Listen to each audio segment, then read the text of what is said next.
अस्सलाम वालेकुम। मैं आपका टीचर, आपका मेंटोर असमार, और आप देख रहे हैं चैनल PHY मेंटोर। आज हम शुरू करने जा रहे हैं क्लास 10th का यूनिट नंबर 10 का लास्ट टॉपिक रिपल टैंक। तो चलिए देखते हैं कि आज हम रिपल टैंक में क्या स्टडी करेंगे। आपको बताते चलूँ कि इस यूनिट का सबसे इम्पोर्टेंट टॉपिक है ये रिपल टैंक। इस चैप्टर में से आपका एक लॉन्ग क्वेश्चन मस्ट आता है। तो चलिए स्टार्ट करते हैं आज की क्लास।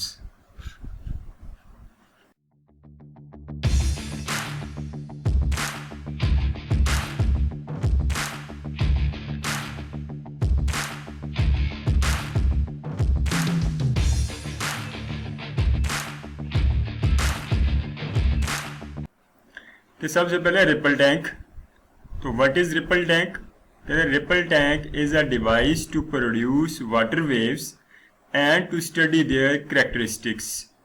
रिपल टैंक आपके पास एक ऐसा डिवाइस है जो कि वाटर वेव्स प्रोड्यूस करता है और उनकी कैरेक्टरिस्टिक्स या प्रॉपर्टीज को स्टडी करता है। यानी वाटर वेव्स पैदा करने के लिए और उनकी खसूसियात प्रॉपर्टीज को स्टडी करने के लिए हम जो डिवाइस यूज करेंगे उससे आप रिपल टैंक कहेंगे। ये दो आपको रिपल टैंक नजर आ रहे हैं। देखिए ये भी रिपल टैंक है, ये वाटर वेव्स जनरेट कर रहा है। ये भी आपके पास रिपल टैंक है, ये भी वाटर वेव्स जनरेट कर रहा है। कैरेक्टरिस्टिक्स या प्रॉपर्टीज से क्या मुराद है? तो वेव्स की कैरेक्टरिस्टिक्स या प्रॉपर्टीज क्या हैं? वेव्स की प्रॉपर्टीज में आप वेव्स की रिफ्लेक्शन को स्टडी करेंगे, उसकी रिफ्रैक्शन को स्टडी करेंगे, उसके डिफ्रैक्शन को स्टडी करेंगे, इंटरफेरेंस को स्टडी करेंगे। शायद आप छोटी क्लासों में ये पढ़ा होगा आपने कि रिफ्लेक्शन क्या है, रिफ्रैक्शन क्या है, डिफ्रैक्शन क्या है। तो आपने वाटर वेव्स के लिए स्टडी करेंगे। तो वाटर वेव्स की ये प्रॉपर्टीज़ हैं या कैरेक्टरिस्टिक्स हैं।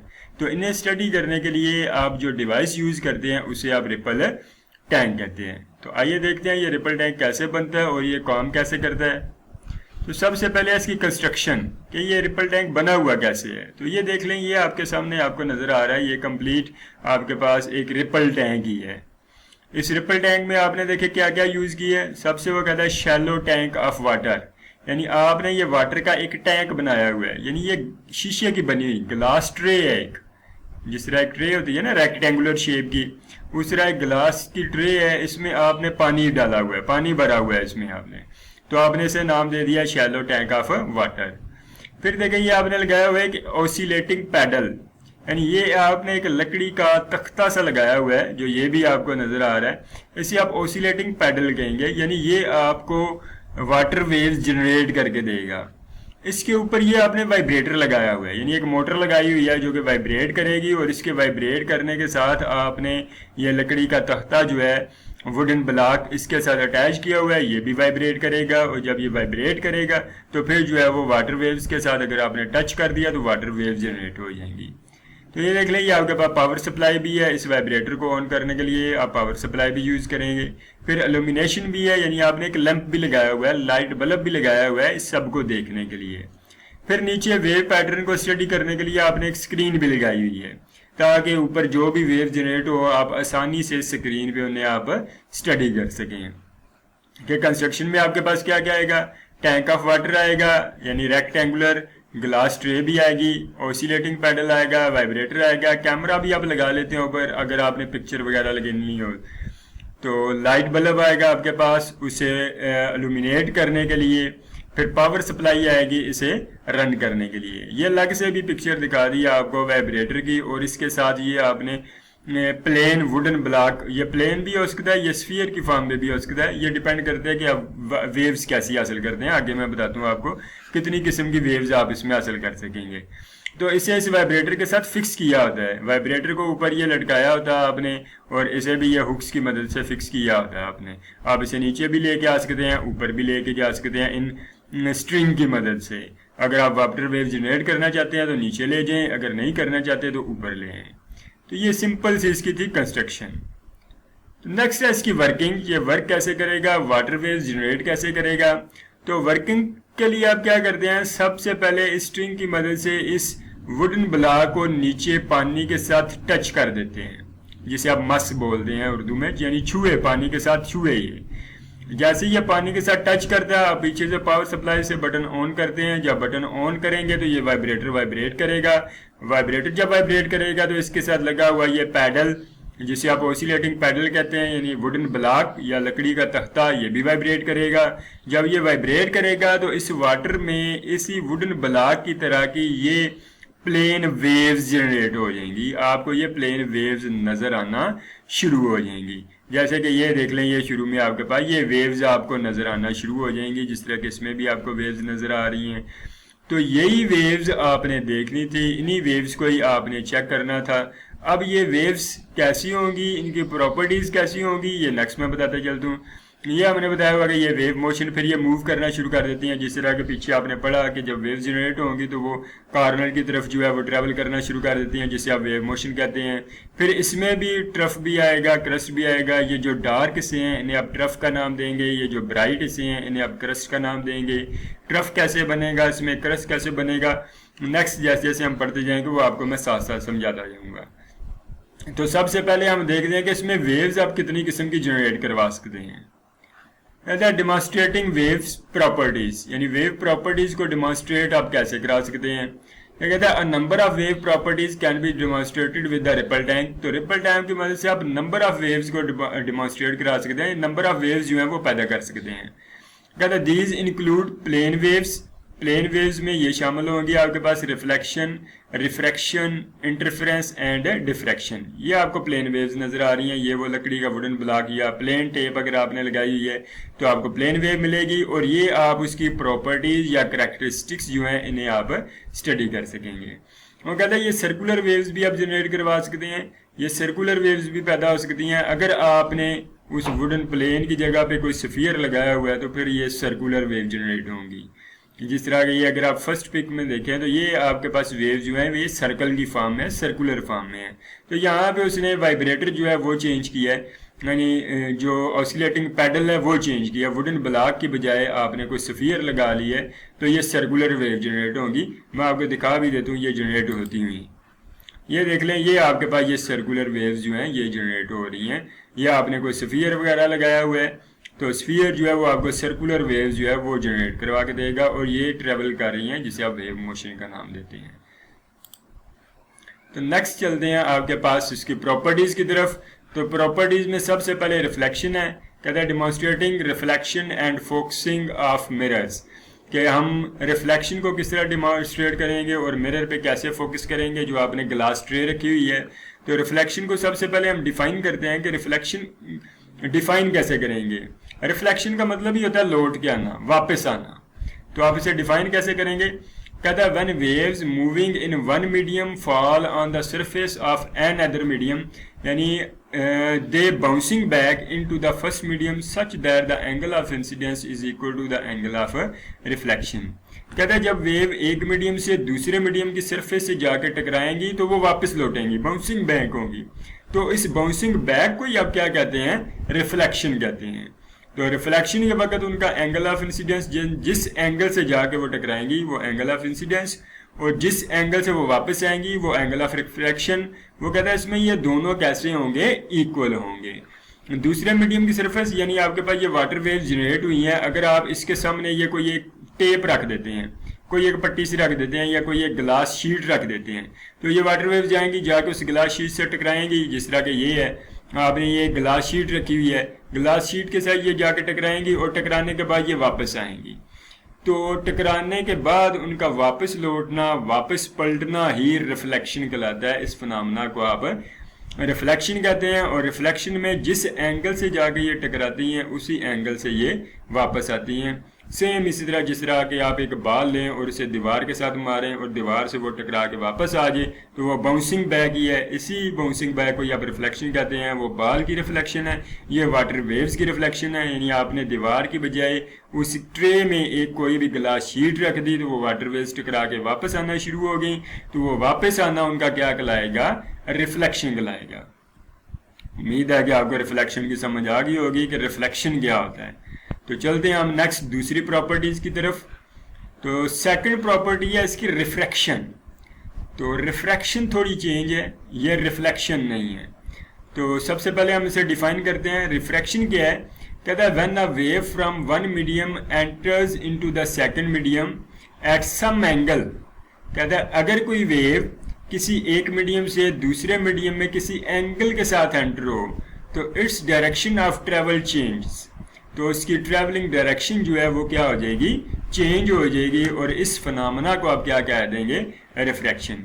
आपको इसी वर्डिंग में समझाता हूँ कि अगर आपके पास कोई वेव एक मीडियम से दूसरे मीडियम में जा रही है और दूसरे मीडियम में जाने के लिए वो किसी एक एंगल के डिफरेंट एंगल के साथ गई है, तो वो क्या करती है, अपनी स्पीड और डायरेक्शन चेंज कर लेती है। उस स्पीड और डायरेक्शन चेंज को ही आप क्या नाम देते हैं, रिफ्रैक्शन का नाम दे देते हैं कि ये रिफ्रैक्शन हो गई है। अगर तो वापस आ जाए वो रिफ्लेक्शन हो जाएगी, अगर वापस ना आए पास हो जाए लेकिन डायरेक्शन चेंज कर ले तो वो क्या हो जाएगी, आपकी रिफ्रैक्शन हो जाएगी। फर्स्ट मीडियम और सेकंड मीडियम का कंसेप्ट आपको बताता चलो। फर्स्ट मीडियम से मुराद है कि वो पानी जिसमें आप वो जनरेट करवा रहे हैं, शुरू में ये जो ट्रे आपको बताई है ये फर्स्ट मीडियम है। अगर आप इसके दरमियान में कोई एक चीज़ रख देते हैं, कोई भी ग्लास शीट वगैरह, तो वो सेकंड मीडियम बन जाएगा। तो ये बात वो कह रहा है कि फर्स्ट मीडियम और सेकंड मीडियम। मीडियम का कंसेप्ट आपको मैंने पीछे दिया था जब वेव्स वाला टॉपिक पढ़ाया था, तो काइंडली वो वीडियो लाजमी देखें ताकि आपको वेव्स का कंसेप्ट क्लियर होगा, मीडियम का कंसेप्ट क्लियर होगा तो फिर आपको ये पता चलता जाएगा। आइए हम इसे एक्सप्लेन करते हैं कि वाटर वेव्स में रिफ्रैक्शन कैसे होगी। तो ये देखें, वाटर वेव्स में रिफ्रैक्शन क्रिएट करवाने के लिए हमने उस ग्लास ट्रे में ये एक अपने से दूसरी कोई ग्लास शीट रख दी है। उसके अंदर जैसे ही हमने उसके अंदर ये ग्लास शीट रखी, ये पीछे से वाटर वेव्स आ रही थी। वाटर वेव्स जब ये इसका फर्स्ट मीडियम हो गया, तो जब ये सेकंड मीडियम में एंटर हुई तो ये इधर से पास होने की बजाय इस साइड से जाके इससे पास हो गई, इधर से गुजर गई। तो जब ये इधर से गुजरेंगी तो फिर इन्होंने अपनी डायरेक्शन चेंज कर ली। इस चेंज इन डायरेक्शन को आप क्या कह देंगे, रिफ्रैक्शन। तो हम देखते हैं कि जब वाटर वेव्स में रिफ्रैक्शन होगी तो फिर उस वाटर वेव्स की स्पीड के पे क्या इफेक्ट होगा। जब स्पीड पे इफेक्ट होगा तो उसकी वेवलेंथ कैसी होगी, उसकी फ्रीक्वेंसी कैसी होगी, ये हम चेक करते हैं। तो इसके लिए ये अलग से दिखाया हुआ है, ये इंसिडेंट वेव्स आ रही हैं, ये आगे ग्लास शीट रखी हुई है और ये आपके पास रिफ्रैक्टेड वेव्स हैं। तो देखें ये ग्लास प्लेट शो भी किया हुआ है। तो ये देखें ये इंसिडेंट वेव्स आ रही हैं, एक ये एंगल ऑफ इंसिडेंस आई, जब इस एंगल के साथ टकराई तो ये उन्होंने अपनी डायरेक्शन चेंज कर ली और उस वक्त ये इसका जो एंगल बना है इसे आपने एंगल ऑफ रिफ्रैक्शन का नाम दे दिया। और यहाँ पे अब वाटर भी दो टाइप्स में डिवाइड हो गया, ये भी आपको बताता चलूँ। एक आपके पास डीप वाटर, ये वाला डीप वाटर का मतलब इसकी गहराई इसकी निस्बत अब ज्यादा होगी, ये डीप वाटर आपका बन गया। और इस वाटर को अब आप कहेंगे शैलो वाटर, ये ऊपर वाला जो है, यहाँ तक तो ये जो नीचे से लेके यहाँ तक तो इस ग्लास प्लेट ने कवर कर लिया, ये डेप्थ इसने कवर कर ली। इसके ऊपर वाली जो डेप्थ बची है इसे आप कहेंगे शैलो वाटर। शैलो का मतलब कम गहराई वाला, यानी ये गहराई आपकी कम हो गई और ये गहराई आपकी ज्यादा हो गई। तो अब हम ये भी देखेंगे कि जब वाटर ज्यादा गहराई से कम गहराई में एंटर होगा तो इसकी वेवलेंथ कैसी होगी, इसकी स्पीड कैसी होगी, इसकी फ्रीक्वेंसी कैसी होगी। तो डायरेक्शन तो हमने चेक कर ली कि ये जब आया तो इसकी डायरेक्शन चेंज हो जाएगी, यानी यहाँ से वापस हो गई ये वेव्स आपके पास जाएंगी। तो डायरेक्शन चेंज होना रिफ्रैक्शन, बार बार मैं बता रहा हूँ, डायरेक्शन चेंज होना ये रिफ्रैक्शन है। तो डायरेक्शन चेंज होने से स्पीड पे क्या इफेक्ट हुआ, वेवलेंथ पे क्या इफेक्ट हुआ, तो ये देखे नजर आ रहा है आपको, यहाँ पे वाटर की गहराई ज्यादा है तो यहाँ पे देखें इसकी वेवलेंथ ये λ1 जो कि आपको नजर आ रही है बहुत ज्यादा है, और यहाँ पे आपके पास इसकी गहराई कम है यानी शैलो वाटर है। और यहाँ पे ये देखें वेव्स जो हैं वो आप ये कह लें कि सुकड़ गई हैं, कंट्रैक्ट हो गई हैं और इनकी वेवलेंथ जो है ये कम हो गई है। तो इसका मतलब क्या है कि जब वाटर ज्यादा गहराई वाले पानी से कम गहराई वाले पानी में एंटर होगा तो उसकी वेवलेंथ कम होना शुरू हो जाएगी, डिक्रीज होना शुरू हो जाएगी। यानी जब भी वाटर वेव्स डीप वाटर से शैलो वाटर में एंटर होंगी तो उनकी वेवलेंथ डिक्रीज होगी, और जब वेवलेंथ डिक्रीज होगी तो आपने पीछे रिलेशन प्रूव किया है v = f लैम्डा, यानी स्पीड या वेलोसिटी वेवलेंथ के डायरेक्टली प्रोपोर्शनल।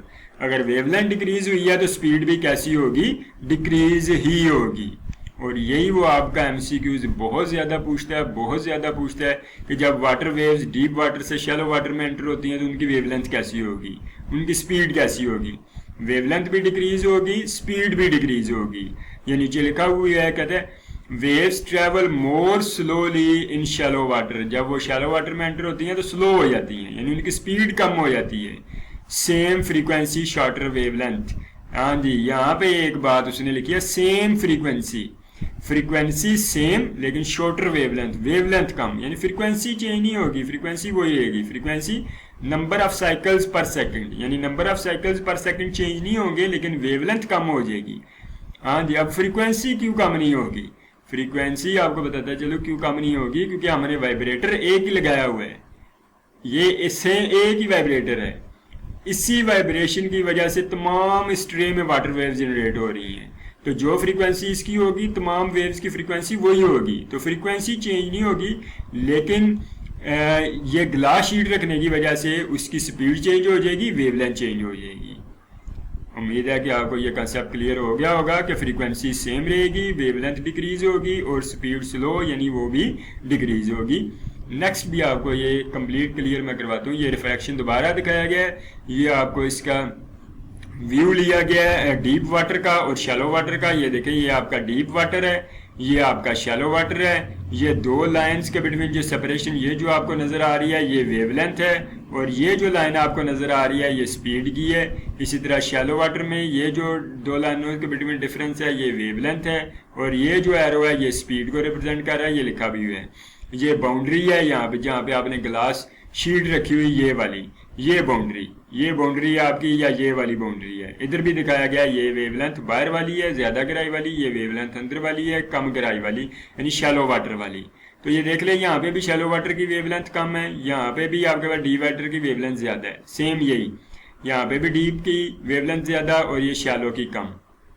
तो ये भी दोबारा बताया गया है कि आपके पास ये डीप वाटर से जब वेव्स ये शैलो वाटर में एंटर होंगी तो इनकी ये स्पीड भी कम हो जाएगी। देख लें, इसकी एरो की लेंथ ज़्यादा थी, इसकी कम है, जो कि शो कर रहा है कि स्पीड स्लो हो गई। अब ये भी आपके पास सेपरेशन कम है और ये सेपरेशन ज़्यादा है, यानी डीप वाटर में वेवलेंथ ज़्यादा थी जबकि शैलो वाटर में वेवलेंथ कम हो गई, लेकिन फ्रीक्वेंसी दोनों में सेम, क्योंकि वाइब्रेटर दोनों के लिए सेम है, वाइब्रेटर आपने चेंज नहीं किया। उम्मीद है कि ये कंसेप्ट आपको क्लियर हो गया होगा।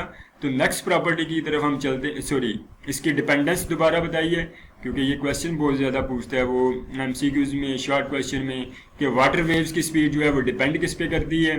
तो देख लें, आपको अभी तक पता चल गया होना चाहिए कि वाटर वेव की स्पीड डिपेंड कर रही है इस गहराई पे, डेप्थ पे, कि वो शैलो वाटर में है या डीप वाटर में है, शैलो से डीप में आ रहा है या डीप से शैलो में जा रहा है।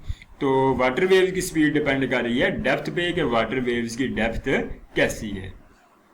तो ये बताया गया the speed of a wave in water depends on the depth of water, कि वाटर वेव की स्पीड जो है वो डेप्थ पे डिपेंड करती है कि उसकी डेप्थ कैसी है। फिर बताया गया when water waves enter the region of shallow water their wavelength decreases, कि जब वाटर वेव्स शैलो वाटर में एंटर होती हैं तो उसकी वेवलेंथ डिक्रीज हो जाती है।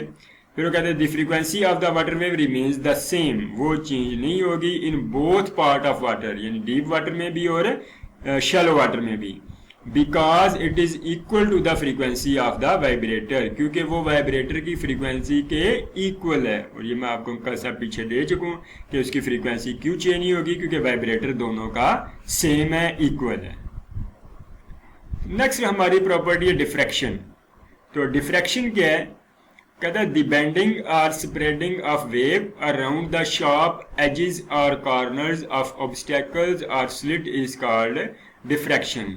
वो कहता है स्लिट्स, ऑब्स्टेकल या शार्प एजेस के अराउंड वेव का बेंड हो जाना, मुड़ जाना या फैल जाना डिफ्रैक्शन कहलाता है। तो आसान सा कंसेप्ट ये आपको डिफ्रैक्शन नज़र आ रही है कि किस तरह डिफ्रैक्शन हो रही है। ये पीछे से वाटर वेव्स आ रही हैं, ये प्लेन वाटर वेव्स हैं। ये जो होल आपको नज़र आ रहा है ना, सुराख, इस सुराख को आप स्लिट भी कहते हैं। इस सुराख, ये जो आपने येलो कलर की ये लाइन पट्टी जो आपको नज़र आ रही है, ये येलो कलर्स की आप कह लें ऑब्स्टेकल्स भी हैं, और ये शार्प एजेस भी हैं। ऑब्स्टेकल का मतलब होता है रुकावट जो आपने इन वाटर वेव्स के आगे रख दी। स्लिट का मतलब होता है ये एक होल क्रिएट हो गया। अगर 2 स्लिट है तो 2 सुराख होंगे, अगर सिंगल स्लिट है तो 1 सुराख होगा। तो जब ये वाटर वेव इस स्लिट में से पास करती हैं या इस ऑब्स्टेकल की वजह से इन्हें रुकावट का सामना करना पड़ता है, तो ये इस कॉर्नर के लंग, एजेस के लंग ये राउंड ऑफ होती जाती हैं, बेंड होती जाती हैं, ये बेंडिंग। और इसी बेंडिंग ऑफ वेव्स को ही आप क्या कहते हैं, डिफ्रैक्शन।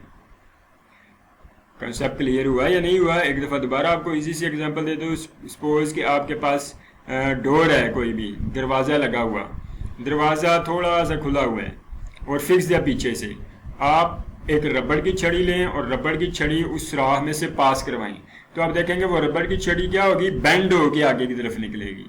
तो जो बेंड हो जाना है इन कॉर्नर के अलांग, इसी बेंडिंग को ही आप कहते हैं डिफ्रैक्शन।